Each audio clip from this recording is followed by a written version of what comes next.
वो हर दिन एक घर पर जाता है और वहाँ पर जितनी भी डेड बॉडीज मौजूद होती हैं, यानी कि जितने भी उस घर के लोग मरे होते हैं, वो उनकी बॉडी को निकाल कर दफना देता है। जिसके बाद उस घर में मौजूद जितनी भी बैटरीज या इलेक्ट्रॉनिक डिवाइसेस होती हैं, वो सब अपने पास रख लेता है। साथ ही वो उस घर के मेंबर्स की फोटो भी अपने पास कलेक्ट करता है। घर की पूरी तरह से सफाई करने के बाद वो उस घर को लॉक करके उसके बाहर एक क्रॉस को मार्क कर देता है, जो इस बात की निशानी थी कि ये घर क्लीन हो चुका है। और फिर उसके पास एक मैप भी होता है जिसमें भी वो सेम मार्क लगाता है। अब रात में कुछ देर लैपटॉप पर मूवी देखने के बाद डेल सो जाता है, लेकिन तभी अचानक रात में उसे फायरवर्क की आवाज सुनाई देती है। वो घबरा जाता है क्योंकि यहाँ पर उसके अलावा कोई भी इंसान जिंदा नहीं है। खैर डेल सुबह होने का इंतजार करता है क्योंकि वो इतनी रात को अनजान खतरा मोल नहीं लेना चाहता था। अगली सुबह डेल देखता है कि एक कार का एक्सीडेंट हो चुका है। वो कार के पास जाता है और उसे अंदर एक लड़की बेहोश मिलती है और बैक सीट में एक गन भी होती है। डेल उस लड़की को घर ले आता है और उसके जख्मों पर पट्टी करता है, जिसके बाद वो उसे रूम में लॉक करके निकल जाता है। जब उस लड़की को होश आता है तो उसे भी समझ नहीं आता कि वो यहाँ कैसे आई, क्योंकि उसे भी ऐसा ही लगता था कि कोई भी इंसान अब जिंदा नहीं है। वो जब बाहर जाने की कोशिश करती है तो डोर लॉक था। तब डेल उसके पास आकर पूछता है कि क्या तुम्हारे साथ कोई और भी है और तुम्हारे पास वो गन कहाँ से आई। तब वो लड़की कहती है कि मेरे साथ कोई नहीं है, मैं कई दिनों से अकेले ही इन सड़कों पर घूम रही हूँ और वो गन मुझे कहीं रास्ते से मिली थी, जो मैंने अपनी सेफ्टी के लिए रख ली थी। यहाँ पर डेल उसको अपने साथ नहीं रखना चाहता था। वो उसके लिए दरवाजा तो खोल देता है मगर कहता है कि तुम यहाँ नहीं रह सकती। जिसके बाद वो उसे गाड़ी की चाबी देकर जाने को कहता है। कि लड़की अपना नाम ग्रेस बताती है। ग्रेस डेल से कहती है कि मेरे पास जाने के लिए कोई जगह नहीं है, क्या मैं यहाँ तुम्हारे साथ रह सकती हूँ। मगर डेल उसकी बात का जवाब दिए बगैर ही वहाँ से चला जाता है। यहाँ पर ग्रेस भी उसका पीछा करते हुए उस लाइब्रेरी तक पहुँच जाती है जहाँ डेल रहता है और सरप्राइजिंगली डेल उसे कुछ नहीं कहता बल्कि उसे खाना ऑफर करता है। खाना खाते वक्त ग्रेस डेल से बहुत सारे सवाल करती है। वो पूछती है कि तुम जिंदा कैसे बचे और तुम्हें अजीब नहीं लगता अकेले रहना जबकि तुम्हारे आसपास हर तरफ लाशें हैं। तब डेल गुस्सा होकर कहता है कि जब इस टाउन में 1600 लोग जिंदा थे तब भी मैं अकेला ही था और अब भी, इसीलिए इन लोगों के मरने से मुझे कोई फर्क नहीं पड़ता। जिसके बाद वो वहाँ से चला जाता है और डेल की ये बात सुनकर ग्रेस दुखी हो जाती है। वो डिसाइड करती है कि वो यहाँ से चली जाएगी। मगर जब वो कार में बैठती है तब डेल को अपनी गलती का एहसास होता है कि उसने गुस्से में कुछ ज्यादा ही बोल दिया। इसीलिए वो उसके पास जाकर उसे कहता है कि वो चाहे तो यहाँ रह सकती है। जिसके बाद ग्रेस भी रुकने का फैसला करती है। यहाँ पर डेल ग्रेस को बताता है कि कैसे वो लोगों के घरों को क्लीन करता है और डेड बॉडीज को दफनाता है। तब ग्रेस कहती है कि मैं भी तुम्हारी मदद करूंगी।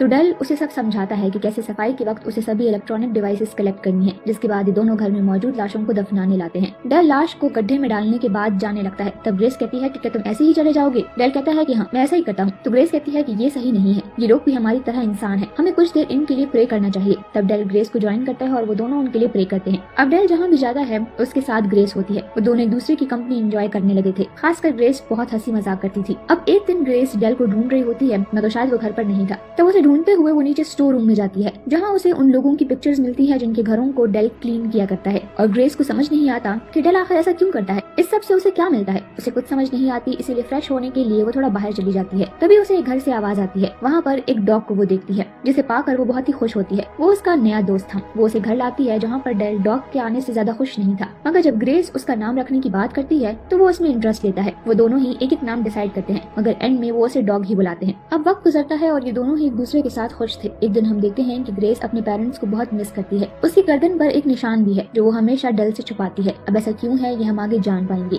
अब एक दिन ग्रेस देखती है कि डॉग डेल की बुक को फाड़ रहा है। ग्रेस उसे रोकती है और इसके लिए डेल को सॉरी भी करती है। डेल उस पर गुस्सा नहीं होता और कहता है कि कोई बात नहीं, मैं डॉग को ले जाता हूँ, तो मेरी जगह की सफाई कर दो। मगर जैसे ही डेल डॉग को उठाने लगता है तो डॉग उसे काट लेता है। ग्रेस उसकी पट्टी करती है और अगले दिन वो देखती है कि डॉग वहाँ से गायब है। वो बहुत परेशान हो जाती है। वो डेल को भी बताती है तो डेल कहता है कि परेशान मत हो, हम उसे ढूंढ लेंगे। फिर वो उसे हर जगह ढूंढते हैं मगर डॉग उन्हें कहीं भी नहीं मिलता। अब ग्रेस को लास्ट इंसिडेंट याद आता है और उसे लगता है कि शायद ये सब डेल ने जानबूझकर किया है। घर आकर वो बहुत ड्रिंक करती है और फिर बेसमेंट से वो पिक्स निकालकर डेल को कन्फ्रंट करती है। वो उसे पूछती है कि तुम ये पिक्स क्यों कलेक्ट करते हो, तुम तो इन लोगों को जानते तक नहीं, ना तुम में इन सब के लिए कोई इमोशनल फीलिंग्स है, तुम बस उन सबको डेड बॉडीज की तरह ट्रीट करते हो, तो तुम ये फोटोज क्यों कलेक्ट करते रहे। तब डेल उदास हो जाता है और कहता है कि मैं हमेशा से ऐसा नहीं था, जब सब कुछ ठीक था तो मैं भी खुश था, मेरे पेरेंट्स थे। और ये कहकर वो वहाँ से चला जाता है। अब डेल को भी रियलाइज होता है कि वो गलत है, इसीलिए अगली सुबह वो ग्रेस को एक ग्रीन हाउस ले जाता है और उसे कहता है कि तुम इसका ख्याल रखना। ये उसका सॉरी बोलने का तरीका था और ग्रेस भी उसे माफ कर देती है। अब क्योंकि डेल ने ग्रेस को सारा काम सिखा दिया था इसलिए सफाई का काम अब जल्दी और तेजी से हो रहा था। ये दोनों वॉकी टॉकी से एक दूसरे से कांटेक्ट में रहते हैं। अब एक दिन सफाई के लिए घर ढूंढते वक्त ग्रेस थोड़ा आगे निकल जाती है जहाँ उसे एक ऐसा घर मिलता है जो मैप पर नहीं था। ग्रेस ये बात डेल को भी बताती है और फिर घर की सफाई करने अंदर चली जाती है। तभी वहाँ पर डेल आ जाता है और वो उसे बोलता है कि तुम्हें इस जगह की सफाई करने की जरूरत नहीं है। और ये कहते कहते वो थोड़ा इमोशनल भी हो जाता है। तब यहाँ पर ग्रेस समझ आती है कि ये डेल का पुराना घर है और डेल भी उसे बताता है कि हाँ ये उसका घर था। मगर फिर यहाँ पर डेल हिम्मत करता है और वो ग्रेस से कहता है कि चलो हम इस घर की सफाई करेंगे। इसके बाद वो सभी लाशों को दफनाने लगते हैं जिसमें उसकी मॉम की भी लाश थी। उस लाश को दफनाते वक्त वो बहुत ही इमोशनल होता है और वो अपनी मॉम के लिए प्रे भी करता है। अब घर आने पर ग्रेस डेल को कहती है कि मुझे तुम्हें कुछ बताना है। तो डेल उसे बोलता है कि तुम्हें जो भी बताना है तुम बता सकती हो, मगर वो उसे कुछ कहे बगैर उसे किस कर लेती है। अब अगली सुबह जब डेल की आंख खुलती है तो उसे कुछ आवाजें आती हैं। वो गन लेकर नीचे जाता है तो ये देखकर हैरान हो जाता है कि वहाँ पर ग्रेस के साथ दो और लोग, पैट्रिक और वायलेट भी हैं और ये दोनों असल में ग्रेस के पेरेंट्स हैं। पैट्रिक डेल से कहता है कि आओ हमारे साथ नाश्ता करो और यहाँ पर ग्रेस को देखकर हम समझ सकते हैं कि वो बहुत घबराई हुई है। पैट्रिक ग्रेस से कहता है कि क्या तुमने डेल को हमारे बारे में नहीं बताया? तो ग्रेस कहती है कि डेल ये मेरे पेरेंट्स हैं। पैट्रिक कहता है कि कैलिफोर्निया में बहुत से ऐसे लोग हैं जो अभी भी जिंदा हैं। वहाँ पर बहुत सारे डॉक्टर्स भी हैं जो कि इंसानों का इलाज करते हैं, मगर यहाँ पर डेल को कुछ भी ठीक नहीं लग रहा था, इसीलिए वो वहाँ से उठकर चला जाता है। ग्रेस उसके पीछे बाहर आती है। तब डेल कहता है कि तुमने मुझे इसके बारे में पहले क्यों नहीं बताया? तो ग्रेस कहती है कि ये मेरे असली पेरेंट्स नहीं है। मैं जहाँ पर पहले रहती थी तब वहाँ पर इन्होंने मुझे अडॉप्ट किया था और ये जैसे दिखते हैं वैसे बिल्कुल भी नहीं है। ग्रेस बहुत ही घबराई हुई थी, मगर डेल उसकी बात सुने बगैर ही वहाँ से चला जाता है। उधर वायलेट ग्रेस से कहती है कि वो उनके साथ घर चले। जाते वक्त पैट्रिक फिर से डेल से कहता है कि वो उनके साथ कैलिफोर्निया चला आए, मगर डेल उनके साथ नहीं जाना चाहता था। वो अभी भी ग्रेस पर गुस्सा था। पर यहाँ पर पैट्रिक फिर भी एक बुक पर अपना एड्रेस छोड़ जाता है, जिसके बाद वो ग्रेस को लेकर वहाँ से चले जाते हैं। जब ग्रेस कार में होती है तो हम वायलेट की गर्दन पर भी वैसा ही निशान देखते हैं। यहाँ ग्रेस बहुत ही रो रही होती है क्योंकि उसे भी पता है कि कैलिफोर्निया जाने के बाद उसके साथ क्या होगा। वहीं डेल भी अब बिल्कुल अकेला रह चुका है। उसे लग रहा था कि शायद ग्रेस के जाने से उसे फर्क नहीं पड़ेगा, लेकिन ऐसा नहीं था। अकेले रहने की वजह से वो बहुत ही ज्यादा फ्रस्ट्रेट हो गया था। एक दिन वो डिसाइड करता है कि वो ग्रेस के पास जाएगा, जिसके बाद वो उस बुक को ढूंढने लगता है जिसपे पैट्रिक ने अपना एड्रेस लिखा था। एड्रेस मिल जाने के बाद वो अपने सफर पर निकल जाता है। कैलिफोर्निया का सफर बहुत ही लंबा था, इसीलिए वो कार चेंज करते हुए आगे बढ़ता है और फाइनली वो एड्रेस पर पहुंच जाता है। लेकिन वो इंतजार करता है। जब वायलेट और पैट्रिक सो जाते हैं तभी वो घर के अंदर जाता है। वो बड़ी ही खामोशी से ग्रेस का कमरा ढूंढ लेता है, मगर कमरे में अंदर जाकर वो बिल्कुल ही हैरान रह जाता है क्योंकि ग्रेस के साथ कुछ मशीन्स अटैच थी और डेल ग्रेस को आवाज देता है और ग्रेस अपनी आंखें खोलती है तो उसे देखकर वो भी हैरान थी। डेल ग्रेस से पूछता है कि ये सब क्या हो रहा है, तो ग्रेस उसे बताती है कि ये लोग मेरी यादाश्त को मिटा रहे हैं। इसके बाद डेल उसे मशीन से आजाद कर देता है और ग्रेस अपने पांव पर खड़ी होती है। तभी वहाँ पर पैट्रिक आ जाता है और वो उसे पूछता है कि तुम ये क्या कर रहे हो? तो तब डेल कहता है कि मैं इसे यहाँ से ले जाने आया हूँ। पैट्रिक कहता है कि तुम ये ठीक नहीं कर रहे हो, हम इस पर एक्सपेरिमेंट कर रहे हैं जिसमें कि हम इसकी यादों को मिटा देंगे। ये अपनी सभी पुरानी यादें बिल्कुल भूल जाएगी और आसानी से मूव ऑन कर पाएगी। उसके अंदर जो दुख है वो दुख हम खत्म करना चाहते हैं। लेकिन यहाँ पर ग्रेस पैट्रिक को शूट कर देती है। तभी वहाँ पर वायलेट भी आ जाती है और वो ग्रेस को देखकर कहती है कि मेरी एक बेटी हुआ करती थी। ऐसा लगता है जैसे अब उसमें कोई इमोशंस नहीं है और वो कोल्ड हार्टेड ही वहाँ से खून साफ करने के लिए चली जाती है। सुबह होते ही ग्रेस और डेल वहाँ से निकल जाते हैं। तब रास्ते में उन्हें और भी जिंदा लोग मिलते हैं। ग्रेस डेल से पूछती है कि क्या मैंने सही किया? तो डेल कहता है कि हाँ, तुमने बिल्कुल ठीक किया। और इसी के साथ मूवी यहीं पर एंड हो जाती है।